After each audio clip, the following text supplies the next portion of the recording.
৬৪ জেলার নদী ঘোরার প্রথম জেলা। আমি আজকে দেখি বিনা টাকায় আনন্দবাজার থেকে মায়াদ্বীপে যেতে পারি কিনা। আমি হচ্ছে একজন ট্রাভেল ব্লগার, আমি বিনা টাকায় বাংলাদেশ ঘুরছি, বাংলাদেশের নদী ঘুরছি।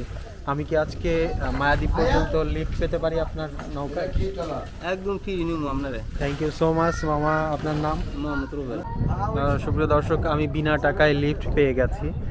এখানকার নাম হচ্ছে আনন্দবাজার। এই যে এখানে দেখতে পাচ্ছেন মেঘনা নদীর পাড়ে আনন্দবাজার থেকে আমি একদম বিনা টাকায় মায়াদ্বীপ পর্যন্ত যাব। এখান থেকে প্রায় 4 থেকে 5 কিলো রাস্তা, আমি একদম বিনা টাকায় যেতে পারবো। আমার বাম পাশে যেটা দেখতে পাচ্ছেন এটা স্বপ্নদ্বীপ, আর ডান পাশে হচ্ছে মায়াদ্বীপ।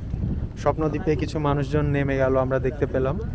আমরা মায়াদ্বীপে নামবো এবং মায়াদ্বীপটা এক্সপ্লোর করবো আজকে। মাঝিরা জাল ফেলে মাছ ধরছে মেঘনা নদীতে, খুব মনের সুখে তারা মাছ ধরছে। আমরা দ্বীপের প্রায় কাছাকাছি চলে এসেছি। আমরা কি চলে আসছি? ও মায়াদ্বীপের কাছে চলে আসছি। মামা আমি তাহলে আসি, অনেক ঘুরবো আজকে আপনার সাথে, হাত ছুঁয়ে যায় আপনাকে। Thank you. হ্যাঁ।